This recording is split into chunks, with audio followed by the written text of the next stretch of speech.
ರಾಜ್ಯ ಕಂಡ ಧೀಮಂತ ರಾಜಕಾರಣಿ ಆಗಿರುವಂಥ ಎಸ್.ಎಂ. ಕೃಷ್ಣ ಅವರ ನಿಧನದ ವಿಚಾರಕ್ಕೆ ಸಂಬಂಧಪಟ್ಟಂತೆ ಸಾಕಷ್ಟು ಜನ ರಾಜಕಾರಣಿಗಳೆಲ್ಲರೂ ಕೂಡ ಮಾತನಾಡ್ತಾ ಇದ್ರು. ಅವರನ್ನು ಯಾವ ರೀತಿಯಾಗಿ ರಾಜ್ಯ ಮತ್ತು ದೇಶ ಮಿಸ್ ಮಾಡ್ಕೊಳ್ತಾ ಇದೆ, ಅವರು ನಡೆದು ಬಂದಂಥ ಹಾದಿ, ಸಾಗಿ ಬಂದಂಥ ಹಾದಿ, ಅವರು ಸಲ್ಲಿಸಿದಂಥ ಸೇವೆ, ಹಾಗೆ ಅವರು ಅಧಿಕಾರದಲ್ಲಿ ಇದ್ದಂತಹ ಸಂದರ್ಭದಲ್ಲಿ ಮಾಡಿದಂತಹ ಪರಿವರ್ತನೆಗಳಾಗಿರ್ಬೋದು, ಹಾಗೆ ಕೊಟ್ಟಂಥ ಕೊಡುಗೆಗಳು, ಕೊಟ್ಟಂಥ ಯೋಜನೆಗಳು, ಇದೆಲ್ಲದ್ರ ಬಗ್ಗೆನೂ ಕೂಡ ಮಾತನಾಡ್ತಾ ಹೋಗ್ತಾ ಇದ್ರು, ನೆನೆಸ್ಕೊಳ್ತಾ ಇದ್ರು ಅವರ ಸೇವೆಯನ್ನು.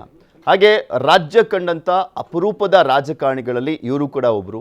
ಹಾಗೆ ಇಲ್ಲಿ ನಾವು ಪ್ರಮುಖವಾಗಿ ನೋಡೋದಾದರೆ ವಿಧಾನಸಭೆ, ವಿಧಾನ ಪರಿಷತ್, ರಾಜ್ಯಸಭೆ, ಲೋಕಸಭೆ ಈ 4 ಸದನಗಳಲ್ಲೂ ಕೂಡ ಕಾರ್ಯನಿರ್ವಹಿಸಿದಂಥ ನಮ್ಮ ರಾಜ್ಯದ ಕೆಲವೇ ಬೆರಳೆಣಿಕೆ ರಾಜಕಾರಣಿಗಳ ಪೈಕಿ ಎಸ್.ಎಂ. ಕೃಷ್ಣ ಅವರು ಕೂಡ ಒಬ್ಬರು.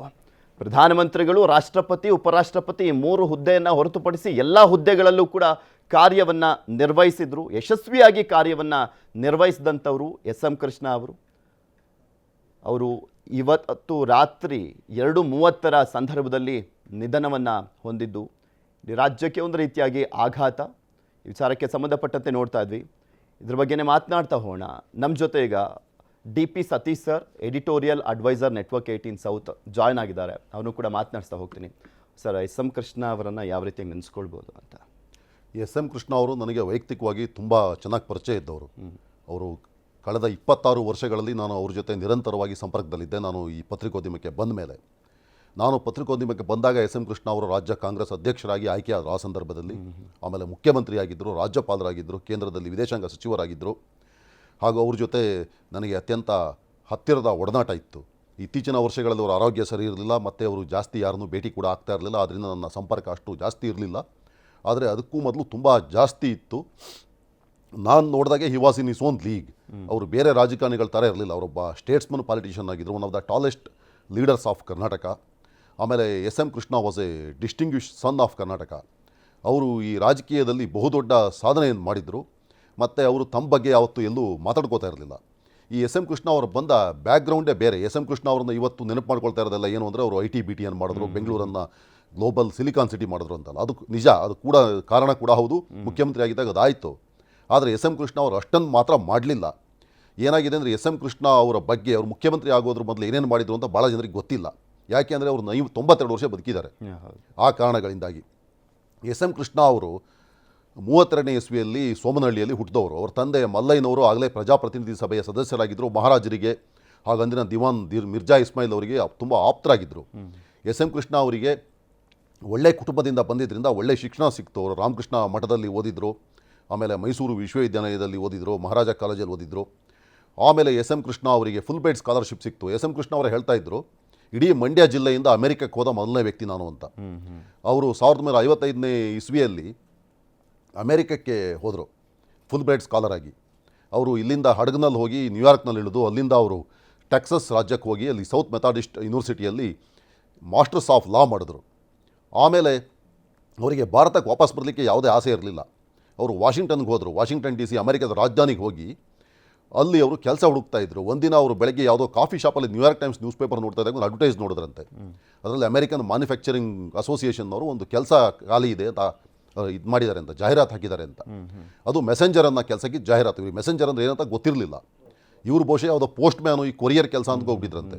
ಆದರೂ ಕೆಲಸ ಮಾಡಬೇಕಂತ ಹೋಗಿ ನೋಡಿದಾಗ ಅಲ್ಲಿ ಗೊತ್ತಾಗಿದ್ದು ಅಮೆರಿಕದ ಪಾರ್ಲಿಮೆಂಟ್ ಅಂದರೆ ಕ್ಯಾಪಿಟಲ್ ಹಿಲ್ನಲ್ಲಿ ಅಮೆರಿಕದ ಸೆನೆಟರ್ಸ್ ಮತ್ತು ಅಲ್ಲಿನ ಲೋವರ್ ಹೌಸ್ ಇದೆಯಲ್ಲ, ನಮ್ಮ ಲೋಕಸಭೆ ಥರ, ಅವರ ಸದಸ್ಯರ ಜೊತೆ ಲಾಬಿ ಮಾಡೋದು. ಅಮೆರಿಕದ ಮ್ಯಾನುಫ್ಯಾಕ್ಚರಿಂಗ್ ಇಂಡಸ್ಟ್ರಿಗೆ ಸಂಬಂಧಪಟ್ಟ ಏನೇ ಬಿಲ್ ಏನಾದರೂ ಬಂದರೆ ಅಥವಾ ಇವ್ರದ್ದು ಏನಾದರೂ ಕನ್ಸರ್ನ್ಸ್ ಇದ್ದರೆ ಅಮೆರಿಕದಲ್ಲಿ ಲಾಬಿಯಿಂಗ್ ಲೀಗಲ್. ನಮ್ಮ ಇಂಡಿಯಾದಲ್ಲಿ ಆಗಿಲ್ಲ ಅದು.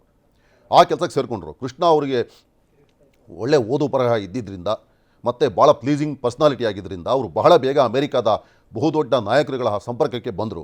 ಆಗಿನ ಕಾಲದಲ್ಲೇ ಅವರು ಜಾನ್ ಎಫ್ ಕೆನೆಡಿ ಅವರ ಸಂಪರ್ಕಕ್ಕೆ ಬಂದಿದ್ದರು. ಜಾನ್ ಎಫ್ ಕೆನೆಡಿ ಅವರು ಅವಾಗ ಸೆನೆಟರ್ ಆಗಿದ್ದರು ಹಾಗೂ ಡೆಮಾಕ್ರೆಟಿಕ್ ಪಾರ್ಟಿಯ ಬಹುದೊಡ್ಡ ಲೀಡರ್ ಆಗಿದ್ದರು ಅವರು. ಜಾನ್ ಎಫ್ ಕೆನೆಡಿ ಅವರನ್ನು ಕೃಷ್ಣ ಅವರು ಕೊನೆ ತನಕ ಅವರ ದೊಡ್ಡ ಹೀರೋ ಅಂತ ಕನ್ಸಿಡರ್ ಮಾಡ್ತಾಯಿದ್ರು. And he literally is to worship him. ಆಮೇಲೆ ಅವರು ಆಗಿನ ಅಮೆರಿಕದ ಉಪಾಧ್ಯಕ್ಷ ರಿಚರ್ಡ್ ನಿಕ್ಸನ್ ಅವ್ರ ಜೊತೆ ಕೂಡ ಸಂಪರ್ಕದಲ್ಲಿದ್ದರು. ಆಮೇಲೆ ಆಗಿನ ಅಮೆರಿಕ ಅಧ್ಯಕ್ಷ ಲಿಂಡನ್ ಜಾನ್ಸನ್ ಅವರನ್ನು ಕೂಡ ಅವರು ಭೇಟಿಯಾಗಿದ್ದರು. ಆಗ ಅಮೆರಿಕಾದಲ್ಲಿ ಈಗಿನಷ್ಟು ಸೆಕ್ಯೂರಿಟಿ ಎಲ್ಲ ಇರಲಿಲ್ಲ, ಅತ್ಯಂತ ಸುಲಭವಾಗಿ ಯಾರನ್ನು ಬೇಕಿದ್ದರೂ ಭೇಟಿಯಾಗ್ಬೋದಿತ್ತು ಅಂತ ಅವರೇ ಹೇಳ್ತಾ ಇದ್ದರು. ಹಾಗೂ ಜಾನ್ ಎಫ್ ಕೆನೆಡಿ ಅವರು ಅಮೆರಿಕದ ಅಧ್ಯಕ್ಷ ಸ್ಥಾನಕ್ಕೆ ತಮ್ಮ ನಾಮಿನೇಷನ್ ಅಕ್ಸೆಪ್ಟ್ ಮಾಡಿಕೊಂಡಾಗ ಕೃಷ್ಣ ಅವರಲ್ಲಿ ಒಳಗಡೆ ಇದ್ರಂತೆ. ಅವರೊಂದು ವಿಡಿಯೋ ಕ್ಯಾಮರಾ ತೊಗೊಂಡಿದ್ರಂತೆ. ಅವಾಗ ಅದರಲ್ಲಿ ಅವರೇ ಶೂಟ್ ಮಾಡಿದ್ರಂತೆ. ಅದನ್ನು ಅವ್ರು ಹೇಳ್ತಾ ಇದ್ರು, ಕೆನೆಡಿ ಅವರ ಹ್ಯಾಂಡ್ಸ್ ಇದೆಯಲ್ಲ, ಕೈ literally it was trembling, shaking ಅಂತ ನಾನೇ ನೋಡಿದ್ದೀನಿ, 20 ಅಡಿ ದೂರದಲ್ಲಿದ್ದೆ ಅಂತ. ಆದರೆ ಆ ವಿಡಿಯೋ ಕಳೆದೋಯ್ತು ಅಂತ ಹೇಳ್ತಾ ಇದ್ರು. ಆಮೇಲೆ ಅಮೆರಿಕದ ಅಧ್ಯಕ್ಷ ಕೆನಡಿ ಅವರ ಅಧ್ಯಕ್ಷೀಯ ಚುನಾವಣೆಯಲ್ಲಿ ಕೃಷ್ಣ ಅವರು ಕೆಲಸ ಮಾಡಿದರು, ಅವ್ರ ಪರವಾಗಿ ಕ್ಯಾಂಪೇನ್ ಮಾಡಿದರು. ಆದರೆ ಅಮೆರಿಕಾದಲ್ಲೇ ಇರಬೇಕು ಅಂತಿತ್ತು ಕೃಷ್ಣ ಅವರಿಗೆ. ಆಮೇಲೆ ಅವ್ರ ತಂದೆಯವರು ತೀರ್ಕೊಂಡ್ರು, ವಾಪಸ್ ಬಂದರು ಅವ್ರ ಊರಿಗೆ. ಆಮೇಲೆ ಕೃಷ್ಣ ಅವ್ರು ನನ್ನ ಹತ್ರ ಮಾತಾಡ್ತಾ ಹೇಳ್ತಾ ಇದ್ದೆ, ನಾನು ಅಮೆರಿಕಾದಲ್ಲೇ ಇದ್ದಿದ್ರೆ ನಾನು ಅಮೆರಿಕಾದ ಯಾವುದಾದ್ರು ರಾಜ್ಯಕ್ಕೆ ಗವರ್ನರ್ ಆಗ್ತಾ ಇದ್ದೆ, ಅಮೆರಿಕದಲ್ಲಿ ದೊಡ್ಡ ರಾಜಕಾರಣಿ ಆಗ್ತಾ ಇದ್ದೆ, American politics was best suited for me ಅಂತ ಹೇಳ್ತಾ ಇದ್ರು. ನಿಜ ಕೂಡ ಹೌದು ಅವರು. ಆದರೆ ಅವರು ಮನೆಯಲ್ಲಿ ಅವರು ಹಿರಿಯ ಮಗ, ಅವರಿಂದ 2 ಜನ ಗಂಡು ಮಕ್ಕಳಲ್ಲಿ ಇವರೊಬ್ಬರೇ, ಅವರಿಗೆ 7-8 ಅಕ್ಕ ಅಂದರು ತಂಗಿಯಂದಿರಿದ್ದಾರೆ. ಅವ್ರ ತಂದೆಯವರು ತೀರ್ಕೊಂಡಿದ್ದು ವಾಪಸ್ ಬಂದರು. ಮಂಡ್ಯಕ್ಕೆ ವಾಪಸ್ ಬಂದಾಗ ಅವ್ರನ್ನ ಕರ್ಕೊಂಡು ಹೋಗಲಿಕ್ಕೆ ಮದ್ದೂರು ರೈಲ್ವೆ ಸ್ಟೇಷನ್ಗೆ ಇಡೀ ಊರಿನ ಜನ ಎಲ್ಲ ಬಂದಿದ್ರಂತೆ, ಸೋಮನಹಳ್ಳಿಯಿಂದ ಎತ್ತಿನ ಗಾಡಿ ಕಟ್ಕೊಂಡು. ಆಮೇಲೆ ಕೃಷ್ಣ ಅವ್ರ ಊರಿಗೆ ಹೋದಾಗ ಕೃಷ್ಣ ಅವರಿಗೆ ಚುನಾವಣೆಗೆ ನಿಲ್ಲಿ ಅಂತ ಅಲ್ಲಿ ಜನ ಒತ್ತಾಯ ಮಾಡಿದ್ರು. ಆಗ ಎಚ್ ಕೆ ವೀರಣ್ಣಗೌಡರು ರಾಜ್ಯದ ಬಹುದೊಡ್ಡ ಮಂತ್ರಿಯಾಗಿದ್ದರು, ಕಾಂಗ್ರೆಸ್ನ ದೊಡ್ಡ ನಾಯಕರು, ಅವ್ರ ವಿರುದ್ಧ ನಿಂತ್ಕೊಳ್ಳಿ ಅಂತ. ಕೃಷ್ಣ ಅವರು ಎಲ್ಲರ ಒತ್ತಾಯಕ್ಕೆ ಬೆಲೆ ಕೊಟ್ಟು ಇಂಡಿಪೆಂಡೆಂಟ್ ಕ್ಯಾಂಡಿಡೇಟ್ ಆಗಿ ನಿಂತರು 30ನೇ ವಯಸ್ಸಿನಲ್ಲಿ. ಯಾರು ಕೃಷ್ಣ ಅವರು ಗೆಲ್ತಾರೆ ಅಂತ ಅಂದ್ಕೊಂಡೇ ಇರಲಿಲ್ಲ. ಈ ಕೃಷ್ಣ ಅವರು ಆ ಚುನಾವಣೆಯಲ್ಲಿ ಎಚ್ ಕೆ ವೀರಣ್ಣಗೌಡರನ್ನು ಸೋಲಿಸಿದ್ರು. He was a giant killer. 62 ಅದರಲ್ಲಿ 62ನೇ ಇಸ್ವಿಲಿ ಗೆದ್ದು ಬಂದರು. ಅವರೇ ಯಾವುದೋ ಒಂದು ಸಂದರ್ಶನ ಹೇಳ್ತಾ ಇದ್ದು, ನಾನೇ ನೋಡಿದೆ, ಮಳವಳ್ಳಿನಲ್ಲಿ ವೋಟ್ ಕೌಂಟಿಂಗ್ ಆಯಿತು, ನಾವು ಕೂತ್ಕೊಂಡಿದ್ವಿ. ತಿರುಮಲೇಗೌಡರು ಅಂತ ದೊಡ್ಡ ನಮ್ಮ ಸಪೋರ್ಟ್ರು, ಲೋಕಲ್ ನಾಯಕರು, ಅವರು ಕೂತಿದ್ರು ಹೊರಗಡೆ, ಕಳ್ಳೆಕಾಯಿ ತಿಂತ ಕೂತಿದ್ರು ಅವರು. ಚುನಾವಣಾ ಕೌಂಟಿಂಗ್ ನಡೀತಾ ಇದ್ದಾಗ ಯಾರೋ ಹೋಗಿ ಅವ್ರಿಗೆ ಹೇಳಿದ್ರು ಕೃಷ್ಣ ಗೆದ್ದ ಅಂತ. ಕೃಷ್ಣ ಗೆದ್ನ ಅಂತ ಹೇಳಿ ಹಾರ್ಟ್ ಅಟ್ಯಾಕ್ ಸುತ್ತೋಗ್ಬಿಟ್ರಲ್ಲ ಅವರು ಅಂತ ಕೃಷ್ಣ ಅವರು ಹೇಳ್ತಾ ಇದ್ರು. ಯಾರೂ ನಿರೀಕ್ಷೆ ಮಾಡಿರಲಿಲ್ಲ ತಾನು ಗೆಲ್ತೀನಿ ಅಂತ ಹೇಳಿದ್ರು ಅಂತ. ಆಮೇಲೆ 62ರಲ್ಲಿ ಬಂದಾಗ ನಿಜಲಿಂಗಪ್ಪನವರು ಮುಖ್ಯಮಂತ್ರಿ ಆಗಿದ್ದರು. First SR ಕಂಠಿಯವರನ್ನು 3 ತಿಂಗಳಾಗಿದ್ದರು. ಆಮೇಲೆ ನಿಜಲಿಂಗಪ್ಪನವರು ವಾಪಸ್ ಬಂದರು. ನಿಜಲಿಂಗಪ್ಪನವರಿಗೆ ಕೃಷ್ಣ ಅವ್ರ ಬಗ್ಗೆ ಭಾಳ ಅಭಿಮಾನ ಇತ್ತು. ಯಾಕೆಂದರೆ ಇವರು ಅಮೆರಿಕದಲ್ಲಿ ಓದಿ ಬಂದವರು, ಅತ್ಯುತ್ತಮವಾಗಿ ಭಾಷಣ ಮಾಡ್ತಾ ಇದ್ರು. ಆದ್ದರಿಂದ ವಿರೋಧ ಪಕ್ಷಗಳ ಸಾಲಿನಲ್ಲಿ ಕುತ್ಕೊಂಡು ಇವರು ಭಾಷಣ ಮಾಡ್ತಾ ಇದ್ದು ಎಲ್ಲರ ಗಮನ ಸೆಳೆದರು. ಇನ್ನೊಂದು ವಿಶೇಷ ಅಂದರೆ 62ನೇ ಇಸ್ವಿಲೇ ದೇವೇಗೌಡರು ಕೂಡ ಕೃಷ್ಣ ಅವ್ರ ಜೊತೆ ವಿಧಾನಸಭೆಗೆ ಆಯ್ಕೆ ಆದರು. ದೇವೇಗೌಡರು ಇಂಡಿಪೆಂಡೆಂಟ್ ಆಗಿ ಗೆದ್ದು ಬಂದಿದ್ದರು ಹೊಳೆನರಸೀಪುರದಿಂದ, ಕೃಷ್ಣ ಅವರು ಇಂಡಿಪೆಂಡೆಂಟ್ ಆಗಿ ಗೆದ್ದು ಬಂದಿದ್ದರು ಮದ್ದೂರಿಂದ. ಅವರಿಬ್ಬರು ರಾಜಕೀಯದಲ್ಲಿ ಹಲವು ಫಲ ಒಟ್ಟಿಗೆ ಇದ್ದರು, ವಿರೋಧವನ್ನು ಎದುರಿಸಿದ್ರು, ಒಬ್ಬರೊಂದೊಬ್ಬರು ಬಹಳ ಕಾಲ ವಿರೋಧಿಗಳಾಗಿ ಇದ್ದರು ಅವರು. ಆದರೆ ಈಗ ದೇವೇಗೌಡರು ಒಬ್ಬರೇ ಕೃಷ್ಣ ಅವ್ರ ಜೊತೆ ಅಸೆಂಬ್ಲಿಗೆ ಬಂದಂಥ ವ್ಯಕ್ತಿ ಇನ್ನೂ ರಾಜಕೀಯದಲ್ಲಿ ಆ್ಯಕ್ಟಿವ್ ಆಗಿರೋದು. ಆಮೇಲೆ ಕೃಷ್ಣ ಅವರು 67ರಲ್ಲಿ ಸೋತರು.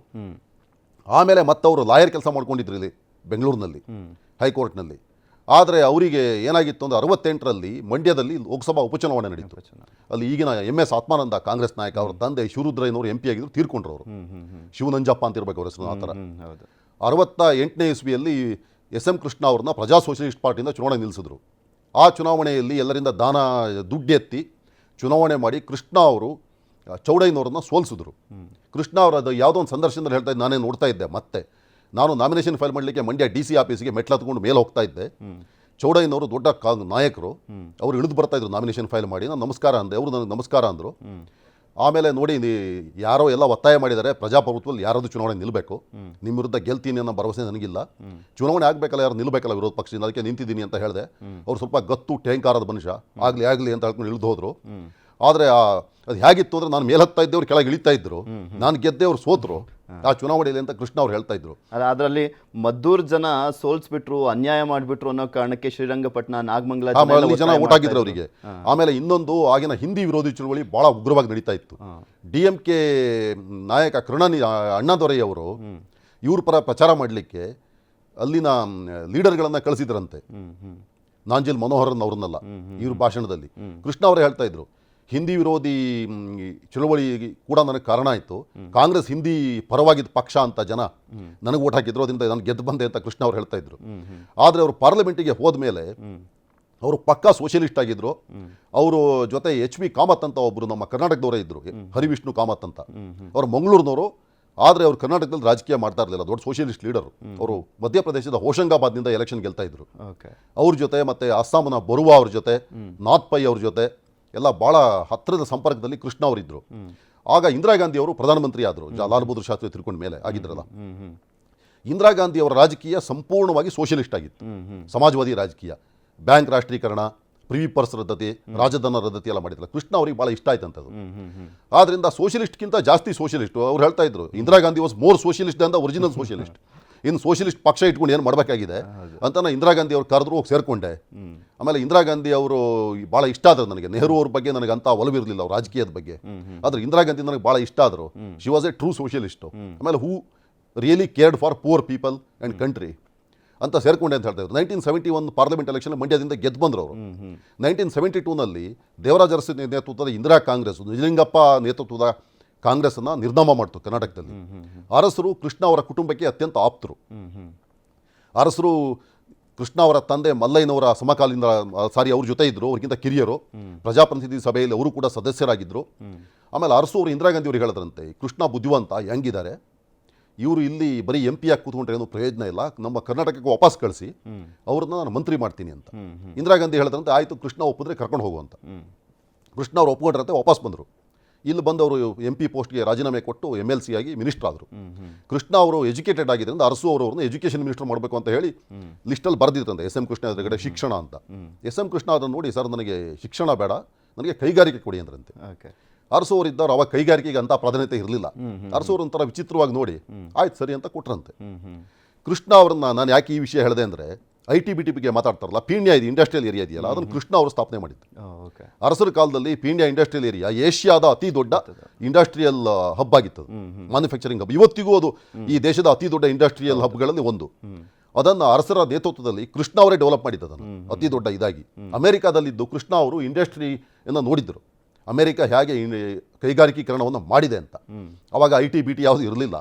ಅವರು ಈ ಮ್ಯಾನುಫ್ಯಾಕ್ಚರಿಂಗ್ ಇಂಡಸ್ಟ್ರಿಗಾಗಿ ಪೀಣ್ಯವನ್ನು ಬಹುದೊಡ್ಡ ಕೈಗಾರಿಕಾ ಪ್ರದೇಶವಾಗಿ ಅಭಿವೃದ್ಧಿಪಡಿಸಿದಲ್ಲಿ ಕೃಷ್ಣ ಅವರ ಪಾತ್ರ ತುಂಬ ದೊಡ್ಡ.